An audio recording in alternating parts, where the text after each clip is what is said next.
this matter, that is Commissioner of Police, Federal Capital Territory Command, against Sowore and Sowore reporters.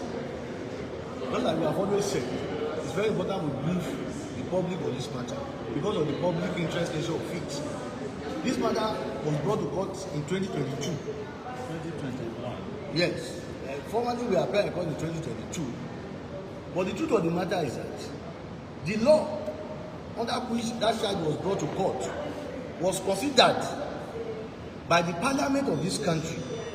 That law was extensively considered by the parliament of this country, and they repeat that law. Section 24 subsection 1 paragraph B of Cybercrime Prohibition Prevention Act 2015 was so personalized that it was enacted to represent the ego of individuals who are in power. It talks about insult, it talks about annoyance, which is very, very subjective. If I say anything that annoy the other person, the person can take me up under that law. That is very, very subjective. Annoyance is subjective. Annoyance is even subject to temper. But the parliament of this country consider that law. They have abrogated that law. The law that exists today, under Cybercrime Prohibition Prevention Amendment Act 2024, is about the security of the state. Whatever that threatens war or the security of the country, that is the law that is in existence. And we are saying that if the parliament of this country has repealed a law, we are calling on courage from the court to declare that law repealed. There cannot be a trial under a law that's already repealed. We are in court today under a charge that was filed in 2022 when that also law was in existence. And we are saying that there cannot be a trial under a repeal law. We are saying that it is not about whether there is a criminal proceedings. As we speak today, there is no criminal proceedings. The commencement of criminal trial is not the filing of a charge. We have instances in this country where rich people in power, they fight charges against them. I never saw the light of the day.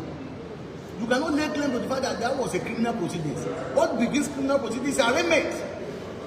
There is no arraignment in 2022. The parliament now considered that law to be so arbitrary, and they repeat that law. And they replace it with a law that is not of public nature. And somebody is still coming under that repeal law to say that we must go on. And we are saying that, look, what the law says is that if arraignment are taking place, that means the process is already in place. You can now continue that, okay, we have started before the amendment. But no, this one, there is no arraignment in 2022.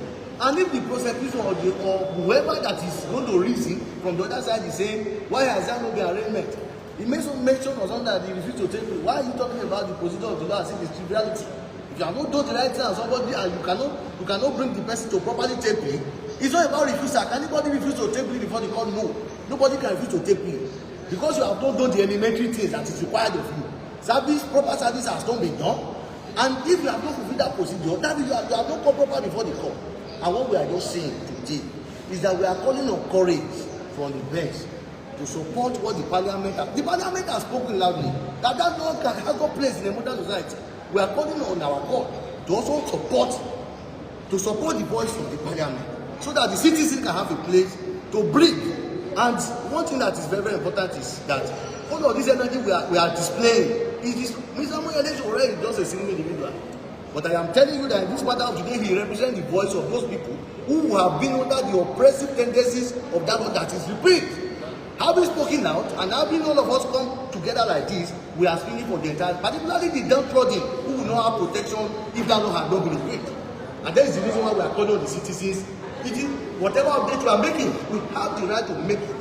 It's a matter of public interest. You know the matter is in court, but we are saying there are no arraignment yet, and we are saying that the citizens must be aware that the parliament of this country has spoken. We have been blaming the parliament. But today they have spoken. It's all it's bad. They took it off. We are calling on the court to support that position. Thank you so much. Thank you, everyone. As you are aware, today is a red letter day because just as we are standing here, the most serious matter is going on at the Federal High Court. Those two floors below us, and that's the judgment being read in the case of Nnamdi Kanu versus the Federal Republic of Nigeria, where we expect an outcome. Some of us are predicted. As we speak, the accused person has been bundled out of the country by not court officials, but an interested party in the case, the DSS. They are the ones who are opening and closing the doors for the country. They are the ones verifying lawyers and whoever they allow. That is not justice. It is a process that has been compromised by heavy-handedness from day one. I don't want to talk about the procedural force, which includes kidnapping of a client from another country to bring on go trial, which violates the Nigerian constitution. And you know I say it all the time, I hate to quote the Nigerian constitution, I don't even believe in the constitution in the first place. But that's their run-up for now. So we assume that they understand the law. So we are calling on Nigerians that these are special times. And we keep saying it. We say this since 2019, both politically and otherwise, that the special times that we are in will demand all the citizens to rise up at once. Those who said were mocking us in 2019 know better. When we said Buhari is not fit to continue to lead this country, and we said Buhari must go. Buhari eventually left power and left the world. Now you have Tinubu, who is continuing with the very sick policies of Buhari that has kept this country impoverished, insecure, and totally washed off. As we're speaking, the delegation of the federal government is in Washington, D.C. Not to meet the president of the U.S., but to meet a parliamentarian, a member of the House of Representatives, because they have destroyed the country. The country has lost its morality, it has lost its place, it has lost its respect among the Committee of Nations. You have the IG of police, the legal IG of police is in Washington, D.C. to go and beg the parliamentarian. The NSA is in Washington, D.C. The Chief of Defense Staff is in Washington, D.C. Just to go and beg a member of House of Rep because of how they have ruined our country. These are the people that are supposed to be coming to us to beg us. The South African leaders, we don't do that. When the South African president went to the US, he went to see Donald Trump. Even when Donald Trump misbehaved, he was able to put, even though I had this agreement with him, if I was the one, I would tell Mr. Trump, shut up your mouth. Don't talk anyhow to Africa's most important country. We have 200 million people here represented. You can just come down on me. But, you know, it is the way we have treated ourselves. It's the way we have made our bed to these terrible leaders that we are laying on the turning beds now. Thank you guys. Keep you updated, and we will ensure we do the best we can to save our country. That's one promise we always make to you. Whether they declare us wanted, they send us to jail, or whatever they want to do, we brutalize, kill, we know that we have only one country. The mistake that could have happened to me naturally to be born in Nigeria. The moment I was born here, I accepted the mistake. And I must live with it and make sure I fight through it. Revolution. Thank you. You should cover the comments you have to be told.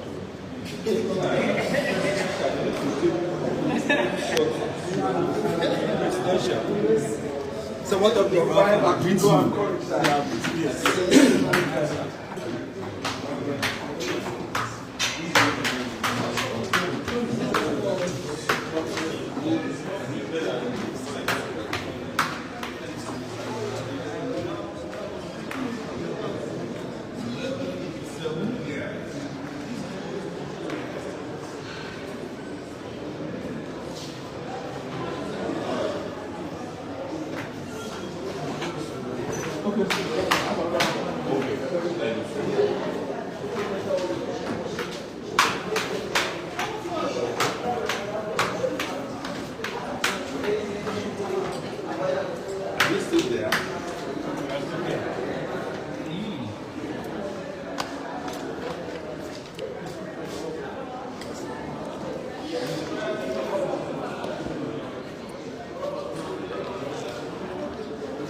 They're still there.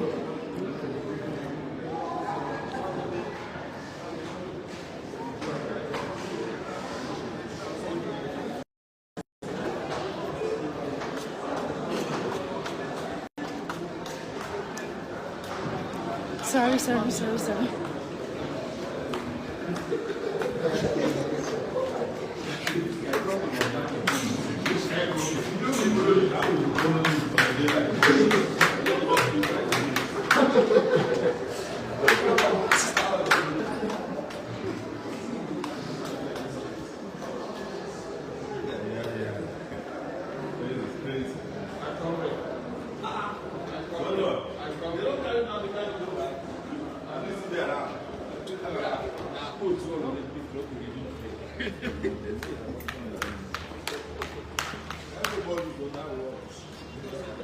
Except me. I want to win and I can work myself.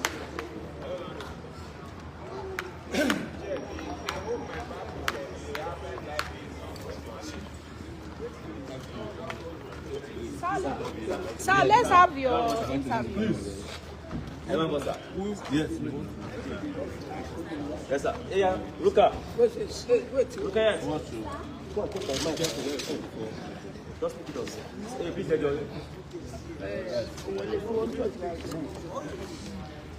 sir, What's what you just sir? This assumption that I speak Yoruba is.